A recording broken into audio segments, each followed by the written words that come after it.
The alarm woke Captain Nicole Hayes from a dreamless sleep. She rolled out of bed and grabbed her uniform before her eyes were fully open. After 42 years living on a spaceship, some things became automatic. The alarm meant trouble. Trouble meant everyone needed her awake and ready. She reached the bridge in 3 minutes. Her crew was already there, faces lit by the glow of their screens. They looked nervous. That made her nervous too. "Report," she said, sliding into her command chair. Lieutenant Marcus Webb turned from his station. He was young, barely 25, but he was the best sensor operator on the Exodus Dawn. "Captain, we detected radio signals. Multiple sources. They started 30 minutes ago." Nicole felt her stomach tighten. Radio signals meant technology. Technology meant someone was out there, someone alive, someone using machines. For 800 years, the Exodus Dawn had traveled through empty space, silent space, dead space. They had seen nothing, heard nothing. They thought they were alone. "Are they close?" she asked. "Very close. Maybe 3 light hours away. The signals are strong, organized. This is not random noise, Captain. These are communications, real communications between ships, plural." Nicole looked at her second officer, a woman named Grace Palmer who had served with her for 15 years. Grace met her eyes and nodded slowly. They were both thinking the same thing. After all this time running, after all these centuries hiding, someone had found them. "Silent running protocol," Nicole said quietly. "Cut all external emissions. Minimal power only. I want us invisible." The lights dimmed immediately. The engines went from a low hum to complete silence. The temperature dropped as life support reduced to minimum levels. 3,000 people on the ship would be cold tonight, but cold and alive was better than warm and dead. Dr. Kelvin Shaw arrived on the bridge, pulling on his jacket. He was the chief scientist responsible for everything from biology to engineering. His gray hair stood up at odd angles and he wore the expression of someone who had been pulled from important work. "What is happening?" "Contact," Nicole said simply. "Someone is out there." Kelvin's face went pale. He understood immediately what this meant. The Exodus Dawn was old, ancient by any standard. Her weapons barely worked. Her shields were patched and weak. Her hull had more repairs than original metal. If whoever was out there wanted to hurt them, there was not much they could do to stop it. "Can we run?" he asked. Nicole checked her navigation display. "Maybe, but we are low on fuel. Our engines are not what they used to be. If they chase us, they will catch us. Then what do? We wait. We watch. We learn who they are before we decide anything." Marcus spoke up again. "Captain, I can translate some of their transmissions. The computer is working on it now. Give me 10 minutes and I should have something." "Do it. I want to know what they are saying." While they waited, Nicole thought about her ship. The Exodus Dawn had launched from Earth 800 years ago. Back then she had been beautiful, brand new, full of hope. She carried 10,000 people, all the supplies they could pack, and a dream of finding a new home somewhere far from the war. That dream had faded over the centuries. The ship got old. Systems failed. People died. Babies were born knowing only metal walls and recycled air. Now only 3,000 people remained. The supplies were running out. The systems were breaking down faster than they could fix them. Nicole knew the truth even if she never said it out loud. The Exodus Dawn was dying. They had maybe 10 years left. Maybe less. "Got it," Marcus said suddenly. "Captain, the translation is rough, but I can understand most of it. They're talking about an old station. They found something there. Something they did not expect. They sound excited, maybe scared." "What did they find?" Nicole asked. "They are not saying clearly. But Captain, they keep using a word. The computer translates it as ancient or old ones or lost people. They found evidence of someone who used to be here, someone who is not here anymore." Nicole felt a chill. Could they have found human ruins? Evidence that humanity once existed in this part of space? The Exodus Dawn was not the only generation ship that escaped Earth. There were others. 12 total. But over the centuries, they had lost contact with all of them. Some might have died. Some might have settled somewhere. Some might have just drifted too far away to communicate. "Keep listening," she said. "I want to know everything they say." 2 hours passed. The alien ships continued their search. They were thorough, professional. They took samples, ran scans, sent data back and forth. Nicole watched on her sensors as they worked. She counted 6 ships, all military design, all heavily armed. Then Marcus gasped. Captain, new transmission. They found something big. They are calling it a name. Human. They keep saying human over and over. Captain, they know about us. They know humans existed. The bridge went completely silent. Everyone stared at Nicole. She felt the weight of their eyes. The weight of their fear. The weight of 3,000 lives depending on her next decision. Grace leaned close and whispered, Captain, if they know about humans, what do they know? Are we remembered as friends? Or as enemies? That was the question that terrified Nicole. Humanity had fought a war before they ran. A brutal war against an enemy they could not defeat. But had they fought others too? Had they made enemies among other species? The old records from Earth were incomplete, damaged. Much of the history was lost. Before she could answer Grace, another alarm sounded. This one was different. Higher pitched. More urgent. What now? Nicole demanded. Marcus worked his controls frantically. Captain, new signal. Different frequency. Very old frequency. It is one of ours. Human frequency. Someone is broadcasting a distress call. From where? The station. The one those ships are investigating. Captain, there is a human on that station. They are alive. They are calling for help. Nicole stood up. Her heart pounded. Another human out here, alone on an ancient station. How long had they been there? How had they survived? And why were they calling now, when alien ships were all around them? Can we respond without those ships detecting us? She asked. Maybe, if we use a tight beam transmission. Low power. Pointed directly at the station. But Captain, if we transmit anything, we risk giving away our position. Kelvin stepped forward. Captain, we cannot risk the ship. Not for one person. 3,000 lives are more important than one. He was right. Logically, mathematically, he was absolutely right. But Nicole thought about that person on the station. Alone, scared, calling into the darkness. Hoping someone would hear. Hoping someone would care. She had spent her entire life on this ship. Her parents had lived here. Her grandparents had lived here. Generations had been born and died on the Exodus dawn, all carrying the same hope. The hope that humanity would survive. The hope that they would find others. The hope that they were not alone. Send the transmission, Nicole said quietly. Let them know we heard them. Marcus hesitated. Kelvin started to protest. But Grace nodded and moved to the communication station. She entered the commands. The message went out. Simple words in an old code, we hear you. You are not alone. Help is coming. For 30 seconds, nothing happened. Nicole counted each second. 30 seconds could mean the difference between discovery and continued hiding. 30 seconds could mean life or death for everyone on her ship. Then the reply came. Text only. Shaky, desperate, thank God. Thought I was the last one. Please hurry. They are coming closer. I do not think they know I am human yet. But when they find me, I do not know what they will do. Nicole read the message 3 times. The last one. This person thought they were the last human alive. The loneliness in those words was crushing. She could not imagine it. Being truly alone. The only one of your kind in the entire universe. Grace, plot a course to the station.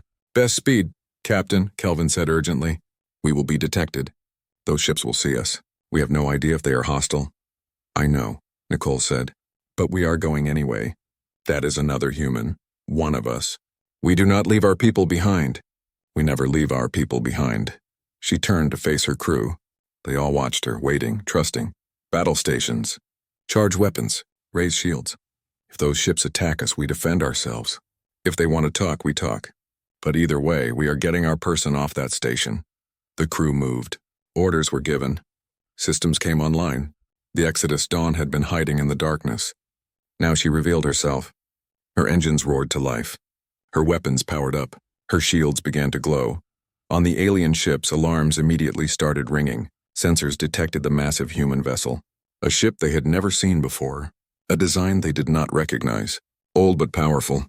Damaged but dangerous, Commander Zixlar ran to her bridge. Her purple skin seemed to glow in the emergency lighting. What is that? She demanded.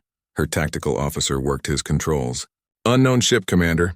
It just appeared. It is huge. Heavily armed. Moving toward the station at high speed. Show me. The screen changed. The ship appeared. Dark gray metal. Angular design. Weapons bristling from every surface. It looked old, ancient, but it looked deadly. It looked like something built for war. Built to survive. built by people who knew how to fight. Behind Zixlar, Dr. Varmoth gasped. He was the historian, the old Kryn scholar who had spent his life studying ancient civilizations. His clawed hands shook as he stared at the screen. The Exodus Dawn stopped 3 kilometers from the station. Nicole kept her finger close to the weapons control, ready for anything. The alien ships had formed a loose circle around her vessel, keeping their distance but watching. Always watching. Grace Palmer stood at the tactical station, her eyes scanning the readouts. 6 ships total. All armed. But Captain, their weapons are not locked on us. They are just observing. That could change quickly, Nicole said. Stay ready. Marcus Webb spoke up from communications. Captain, incoming transmission. Audio only. They want to talk. Nicole took a deep breath. This was it. First contact with alien life. After 800 years of silence, someone wanted to speak with them. She nodded. Put it through. A voice came through the speakers. It was musical, flowing like water over stones. The computer scrambled to translate, and after a few seconds, words appeared on the screen while the translated voice spoke. Unknown vessel. This is Commander Zixlar of the Sovereignty ship Morning Star. You have entered a restricted research area. Please identify yourself and state your purpose. The voice was calm, professional, not hostile, but not friendly either. Cautious. Nicole understood cautious. She had been cautious her entire life. She activated her own transmitter, knowing the computer would translate her words into their language. This is Captain Nicole Hayes of the Generation ship Exodus Dawn. We detected a distress signal from the station. We are here to rescue one of our people. Silence. Long, heavy silence. Nicole could imagine the chaos on the alien bridge. They probably had no idea what a Generation ship was. They definitely did not expect to meet humans. When the voice returned, it sounded different. Uncertain, maybe afraid. Captain Hayes, please confirm. Did you say Generation ship? Are you human? Yes, we are human. More silence. Nicole glanced at Kelvin, who stood near her chair. He looked worried. They both knew what this moment meant. For 800 years, humanity had been hiding. Now the hiding was over. The galaxy would know they existed. There was no going back. Captain Hayes, the alien commander said slowly, this is extraordinary. We believed your species was extinct. Our records say humans disappeared centuries ago.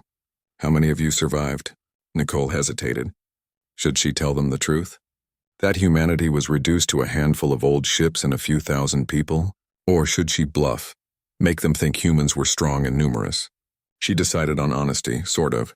Enough survived, Commander. We are still here. We are still alive. Now about the person on that station. We need to reach them.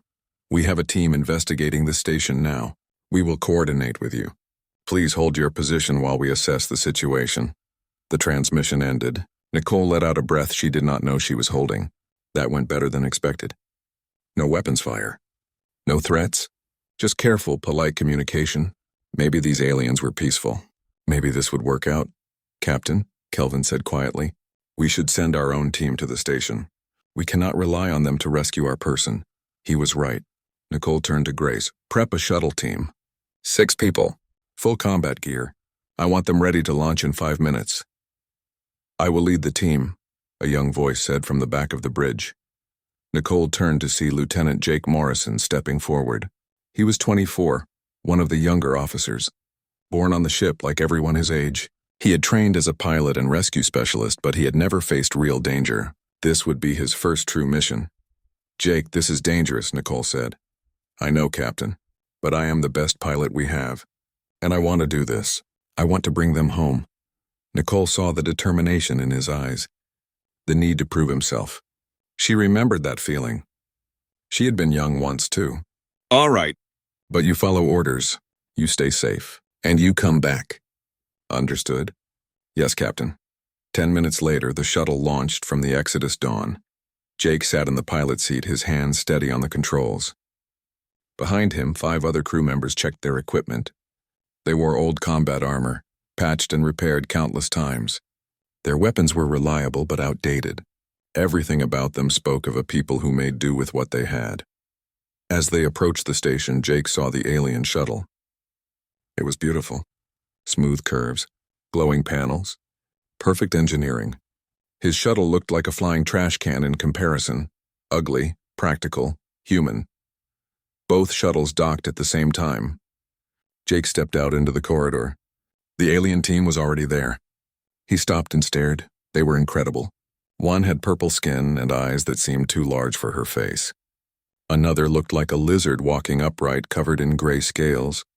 A third was small and furry. They all wore armor that made his equipment look primitive. The purple one stepped forward.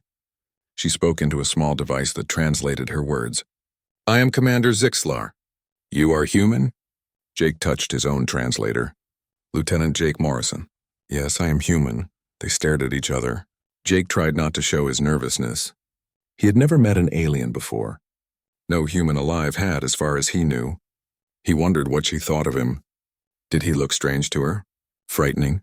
Weak? Zixlar made a gesture that might have been a smile. "The person we seek is deeper in the station. Shall we work together?" "Yes," Jake said, relieved. Together. The combined team moved through the station.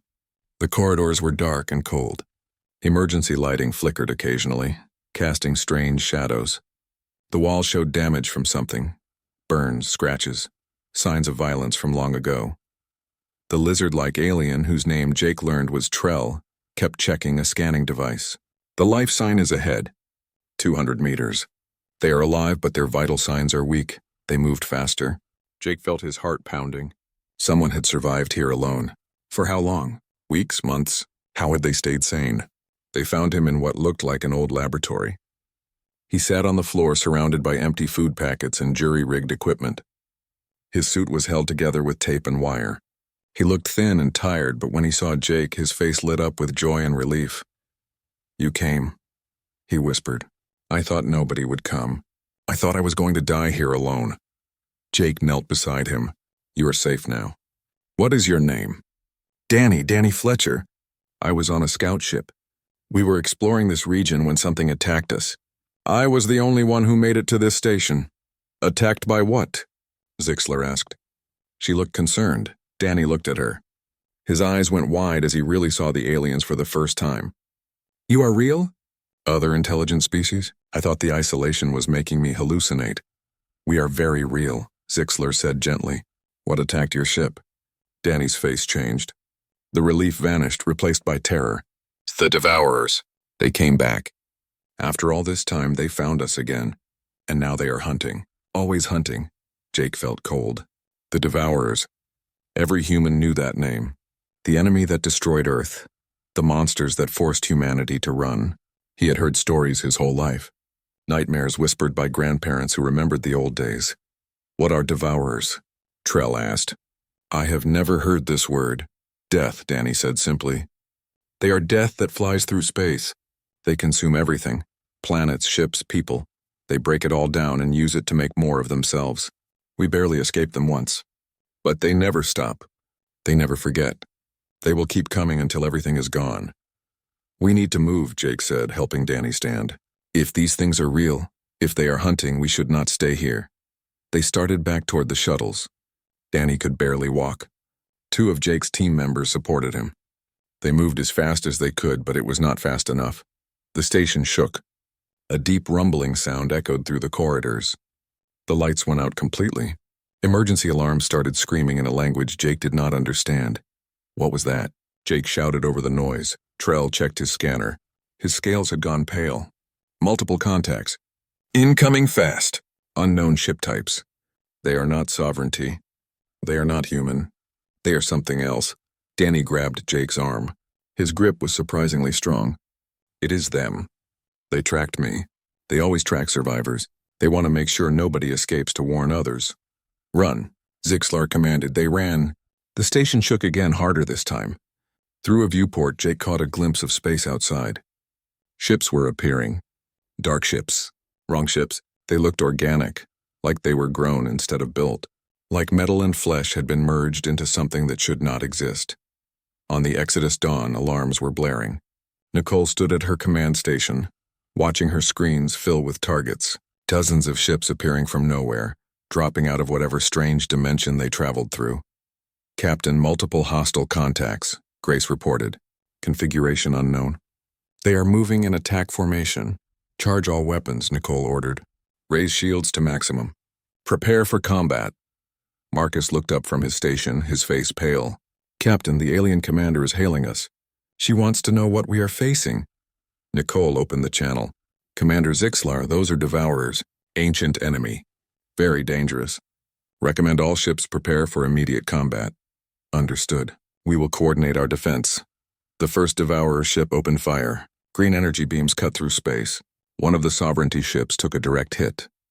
Its shields collapsed immediately. The hull breached. Nicole watched as the ship died in seconds. Destroyed so quickly its crew probably never. Nicole had never walked on a planet. She was born on the Exodus Dawn, raised on recycled air and artificial gravity. Now she stood on Unity Point Station, and even though it was not a planet, the size of it amazed her.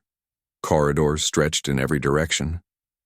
Thousands of aliens moved past her, going about their lives. She saw species she had no names for, colors she had never imagined.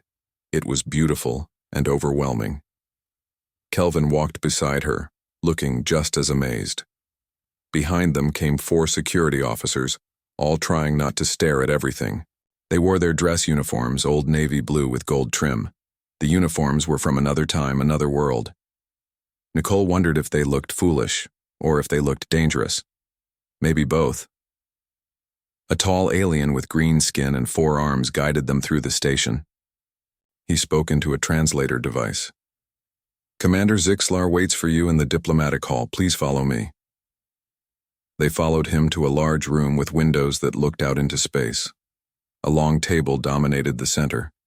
Several aliens already sat there, watching as the humans entered. Zixlar stood and gestured to empty chairs. Captain Hayes, welcome. Please sit. We have much to discuss. Nicole sat across from Zixlar. She recognized Trell, the lizard-like warrior from the rescue mission. The others were new. A diplomat named Thel Aris with smooth features and a calm voice. A female engineer called Sixril with blue skin and curious eyes. A military general named Krazatok who looked at the humans with obvious suspicion. Thank you for meeting with us, Thelaris said. We have many questions, Captain. But first, let me say this. You saved our ships when you could have fled. You fought beside us when you owed us nothing. For this, the sovereignty is grateful. We help those in need, Nicole said simply. That is what we do. A noble principle, Thelaris said. Now, we must speak directly. What were those creatures? The ones called devourers.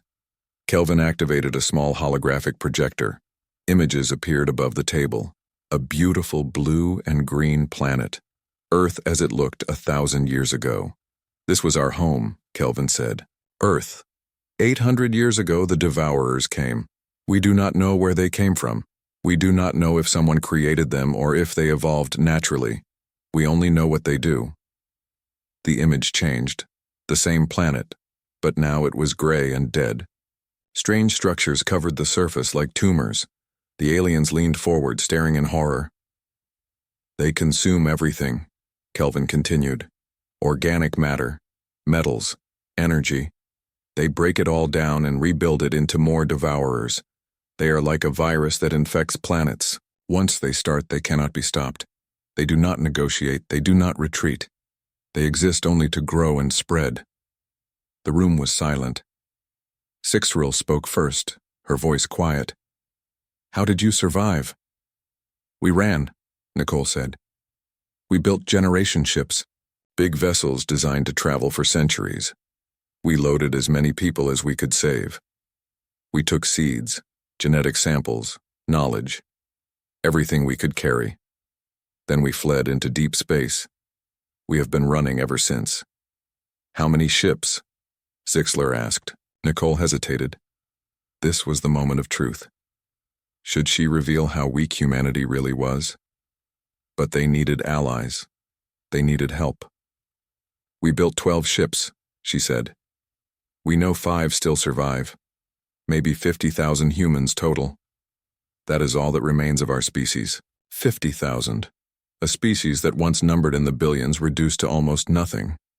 The aliens looked at each other, processing this information. General Krazatok spoke, his voice harsh. You abandoned your world. You ran instead of fighting to the end. Yes, Nicole said, meeting his eyes. We ran, because the alternative was extinction. We fought for 3 years. We lost billions of people. We threw everything at the Devourers, and it was not enough. So we chose. Die with honor or live with shame. We chose life. We chose to survive so humanity could continue. Some would call that cowardice, Krastok said. Some might, Nicole agreed. But we are still here. We survived. And now those creatures have found you. Soon you will face the same choice we did. Fight and die or find another way. There must be a way to defeat them, Zixler said. Some weakness we can exploit. We tried everything, Kelvin said. Nuclear weapons barely slowed them. Biological attacks had no effect. Chemical weapons failed. We even tried to communicate with them. Nothing worked.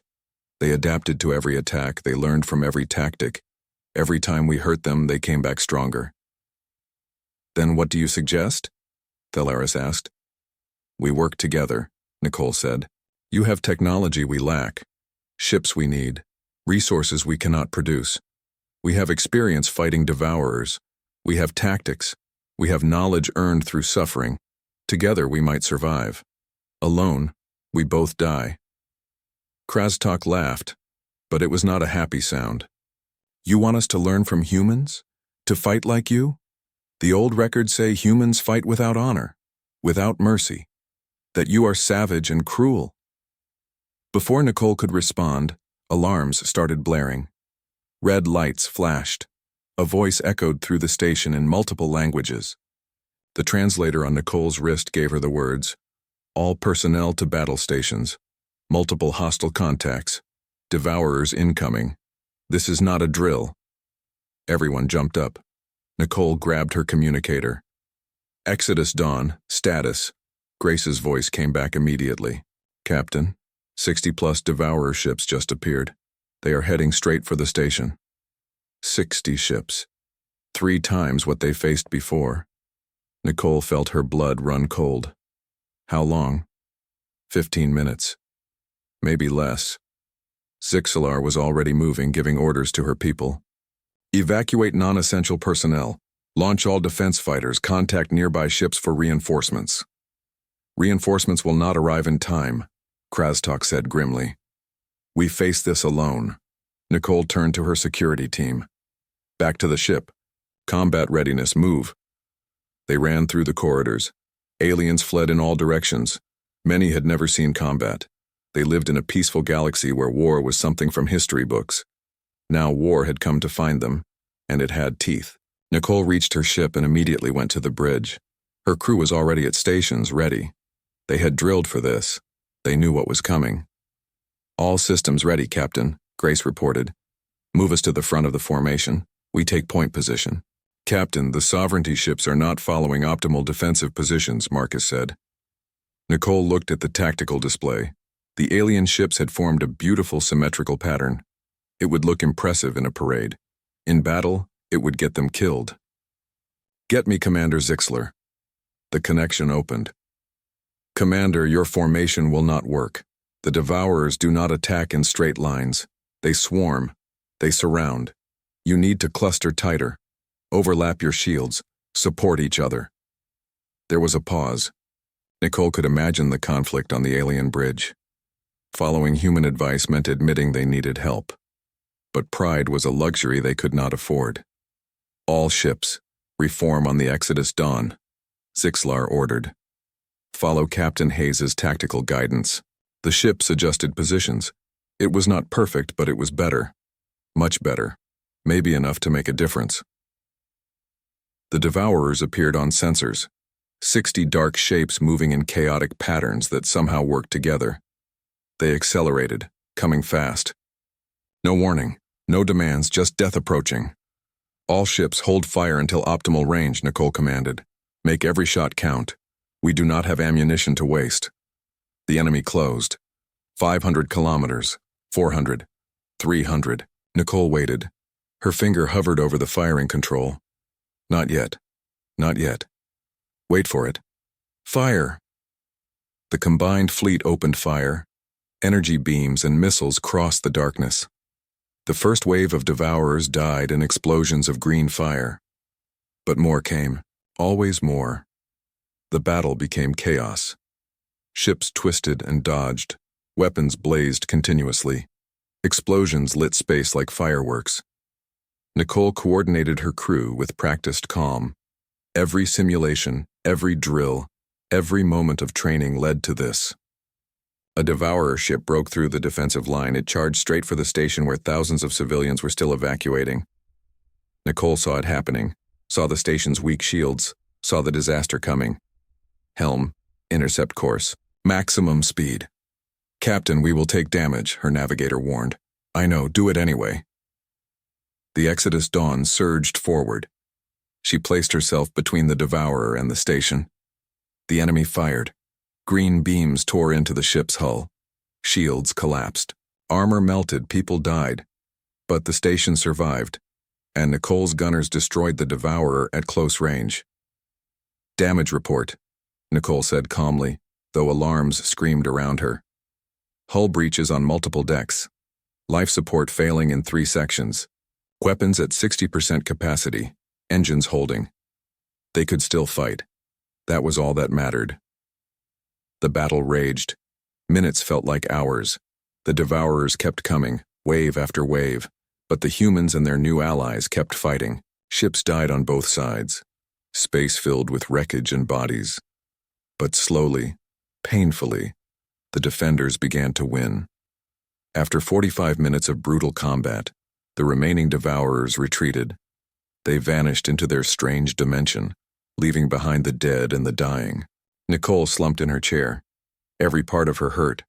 Her ship was damaged, her crew was exhausted, but they survived. Again. Zixlar's voice came through the communications. Captain Hayes, your ship took severe damage protecting the station. Why? Those were not your people. Because they were people, Nicole said simply. That is reason enough. The small transport ship drifted in empty space, dark and silent.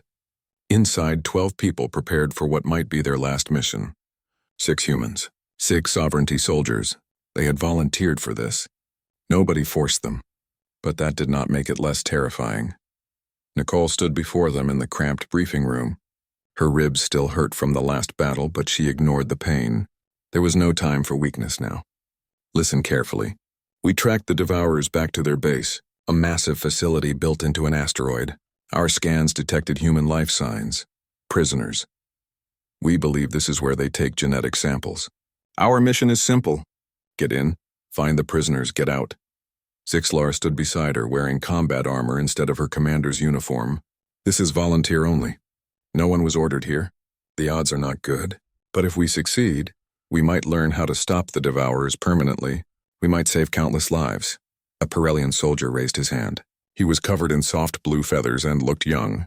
Commander, why should we risk our lives for human prisoners? They are not our species. Jake stood from where he sat, checking his gear. Because today they are human prisoners. Tomorrow they might be Pirellian prisoners. Or Velnari. Or Kryn. The devourers do not care what species you are. They take everyone. The Pirellian nodded slowly. Fair point, human. We leave in 1 hour, Nicole said. Check your equipment. Say whatever prayers you believe in. And remember, we go in quiet. If they detect us before we reach the facility, we die. No exceptions. The team dispersed. Jake sat with Zixlar in a corner, both reviewing tactical maps. They had become friends over the past weeks. An unlikely friendship between human and alien, but real nonetheless. Are you afraid? Zixlar asked quietly. Terrified, Jake admitted. But I'm going anyway. That is courage. Being afraid but doing it anyway. Or stupidity, Jake said with a weak smile. Sometimes they are the same thing. The transport traveled for 2 days through empty space. They used every stealth system available, running dark and quiet. The ship had Thessian cloaking technology and human engine modifications. It was designed to be invisible, to be a ghost. Kelvin spent the journey in the small laboratory preparing equipment to analyze any data they found. If the devourers kept records of their experiments, that information could be the key to defeating them. On the second night, Nicole found him staring at biological scans. What are you looking at? Devourer tissue samples from the last battle. Captain, these things are not natural. Someone engineered them, or they evolved in ways that should not be possible. They are part organic, part machine, part something else. It is like they exist between categories. Can we kill them? Yes, but they adapt quickly. What kills one might not kill the next. They learn. They evolve. They improve. Then we need to find their weakness before they adapt to everything, Nicole said. They arrived at the target system on the third day. The facility appeared on sensors immediately. It was enormous, built into an asteroid the size of a moon. Devourer ships moved around it constantly. Dozens of them, patrolling, protecting. 37 ships, the pilot reported. Multiple defense platforms. Energy shields covering the entire facility. This place is heavily defended. Can we get through? Nicole asked. There is a patrol gap every 6 hours. 3 minutes where no ships scan that section. If we time it perfectly, we might make it. 3 minutes is not much time, Zixler said. It will have to be enough, Nicole said. They waited for the patrol gap. When it came, the pilot moved with perfect precision. The ship slipped through the defenses like a knife through. Water, silent, invisible, perfect. They docked at an old maintenance port that the sensors said was unused. The team suited up and moved into the facility. Inside was worse than Nicole imagined. The walls were not metal or stone. They were organic, pulsing, alive. Cables that looked like veins ran everywhere. The lights flickered in patterns that hurt to watch. This place was wrong, unnatural, evil. This is disgusting, one of the sovereignty soldiers whispered. Stay focused, Nicole said. Kelvin, where are the life signs? Kelvin checked his scanner. Deep inside. Central chamber. But Captain, there are a lot of Devourer signatures between us and them. We expected that. Move out. Quiet. Together. Nobody separates. They moved through the corridors like shadows. Twice they saw Devourers. Both times they hid and waited. The creatures looked even worse up close. Twisted combinations of metal and flesh. Parts that moved in ways that should not work. Eyes that were not really eyes. Mouths that were more like weapons. They were nightmares made real. After an hour of careful movement, they reached a large chamber. Through a window, they saw the prisoners. Nicole felt her heart sink. 23 humans in containment cells, hooked up to machines. The machines were taking samples. Blood, tissue, genetic material. The prisoners looked weak and sick, but alive. Jake pressed his hand against the window. We are getting them out of there. We need to move fast, Nicole said. Once we breach that door, every Devourer in this facility will know we are here. Zixlar, take half the team and get the prisoners. I will take the rest to the computer core. We meet back at the transport in 15 minutes. Understood. They breached the door with a small explosive charge. Alarms screamed immediately. The sound was horrible, like metal tearing and animals dying all at once. The Devourers responded within seconds. They came from everywhere. The team split up. Zixlar and her group ran toward the prisoners. Nicole led the others to the computer core. Weapons fire filled the corridors. The Devourers were fast and organized. More organized than before. Learning. Adapting, Zixlar reached the first containment cell. A human woman was inside. She looked weak, but her eyes were alert and intelligent. Can you walk? Zixlar asked through her translator. Yes, the woman said. Her name tag said Lisa Park. Please get us out of here. They have been using us for months. The team freed the prisoners one by one. Some could walk. Some had to be carried. They moved as fast as possible, fighting Devourers at every turn. The blue-feathered Pirellian soldier fought like a demon, protecting the weakest prisoners with his own body. Meanwhile, Nicole reached the computer core. It was not like any computer she had seen before. It was organic, pulsing, connected directly to the living structure of the facility. Cables ran from it like roots from a tree. Kelvin plugged in his equipment. This will take a few minutes. The data structure is completely alien. We do not have a few minutes, Nicole said. Devourers were closing in. She could hear them, feel them, smell them. They were coming. Jake and 2 others held the doorway. Devourers tried to force through. The humans shot them down, but more kept coming. Always more. For every one they killed, 2 appeared. Kelvin now, Nicole shouted, almost there. Just a few more seconds. A massive Devourer broke through the defensive line. It was huge, covered in weapons and armor. It charged straight at Kelvin. Jake threw himself in its path. The creature grabbed him, lifted him off the ground, prepared to tear him apart. Nicole shot it. 3 times. Point blank. Right through its core. It dropped Jake and collapsed, its mechanical parts sparking and dying. Got it. Kelvin yanked his equipment free. Data downloaded. We need to leave. Now, they ran. The facility was coming alive around them. Devourers poured from every corridor. The team fought their way back, leaving bodies behind them.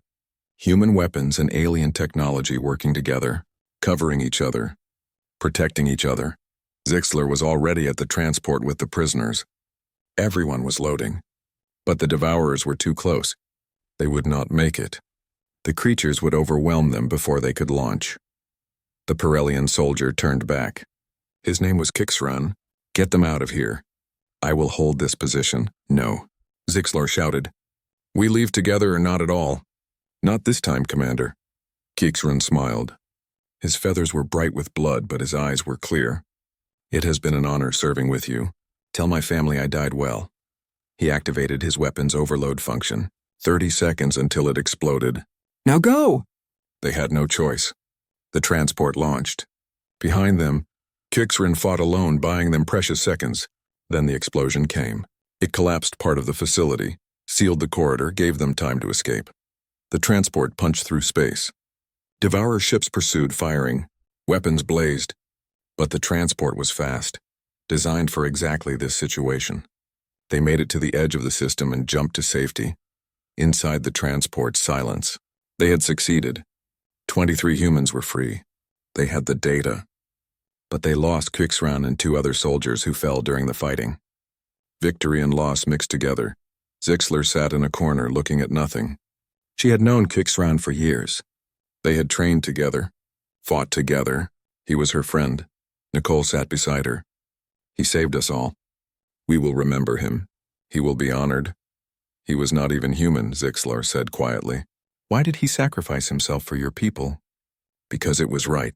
Species does not matter when you are doing the right thing. Kelvin was examining the data they stole. His face went white. Captain, you need to see this. What did you find? The Devourer's central consciousness. The brain that coordinates everything. I found its location.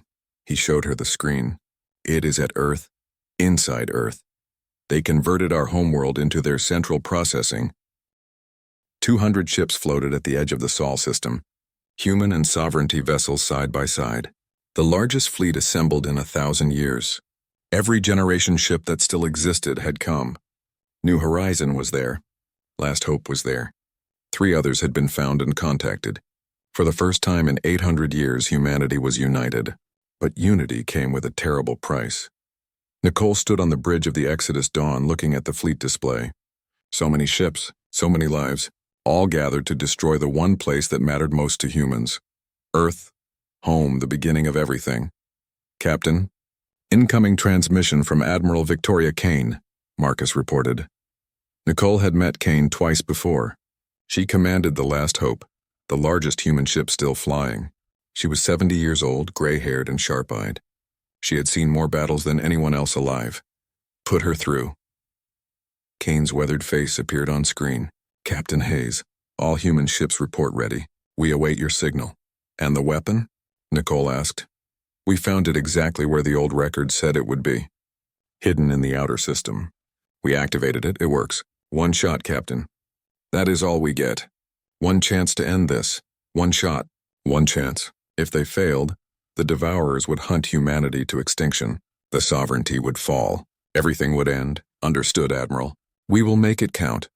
Zixler's voice came through another channel. Captain Hayes, all sovereignty ships are in position. General Krastok will lead the main assault. I will coordinate support wings. We are ready. Nicole stood and faced her crew. They all watched her, waiting, trusting. She took a deep breath and activated the fleet-wide channel. All ships, this is Captain Nicole Hayes. Today we fight for survival, not just human survival, not just sovereignty survival. We fight for every living thing that wants to be free. The Devourers took our world. They took our past. But they will not take our future. Today we take back what is ours. All ships advanced. The fleet moved forward. Through the asteroid belt where human colonies once thrived. Past Mars red and dead. Past the ruins of old stations. Toward Earth, Earth appeared on the screens. Nicole had seen pictures her whole life. Beautiful pictures of blue oceans and green continents. White clouds and brown deserts. the planet that gave birth to humanity. But the Earth she saw now was nothing like those pictures. It was gray, dead, covered in biomechanical structures that pulsed with sick light. The oceans were gone. The forests were gone. Everything that made Earth beautiful had been consumed and converted. Only the corpse remained, animated by the enemy that killed it. Contact, Grace reported. 3,000 Devourer ships. Defensive formation. They are waiting for us. 3,000 against 200. The odds were terrible. But they had no choice. They had to reach the planet.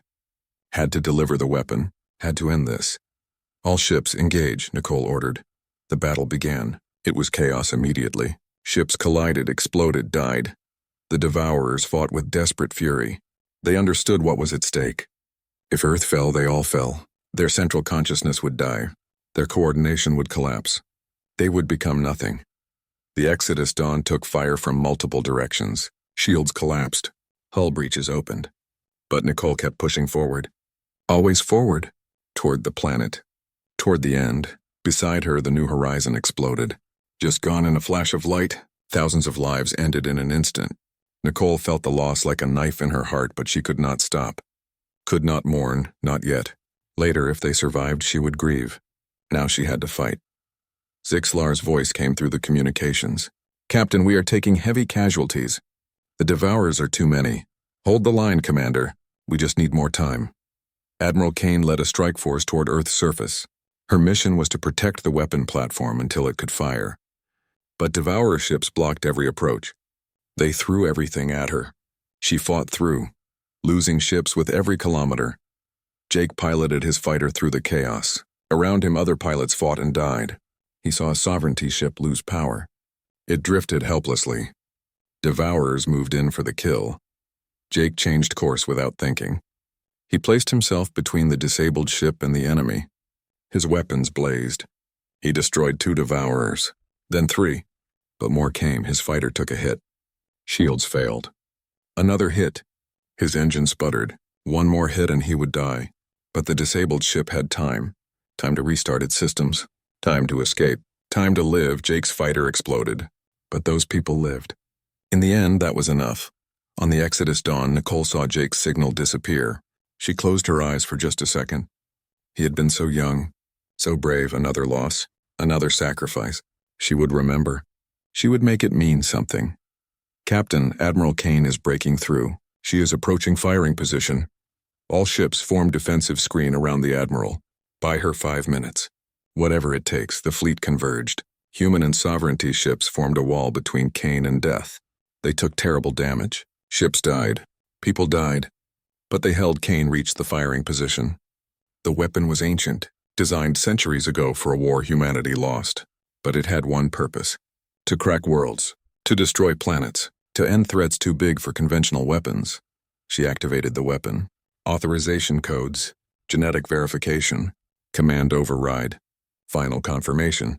Each step brought them closer to destroying their own history. The weapon charged. Energy built. Space itself seemed to bend around the massive device. Reality warped. Stars flickered. This was power that should not exist. But the Devourers sensed what was happening. They understood the danger. Every ship, every weapon, every resource converged on Kane's position. They would die to protect their central consciousness. Protect the Admiral, Nicole shouted. Do not let them through. The last hope took hit after hit. Kane's ship was dying around her. But she held position, held the weapon steady. Just a few more seconds. Just a little more time. Then Kelvin saw something on his sensors. Captain, the central consciousness is trying to escape. It is uploading itself to the network, transferring to other facilities. If it succeeds, destroying Earth will not matter. It will survive. Can we stop it? Maybe, if we inject a virus into the data stream.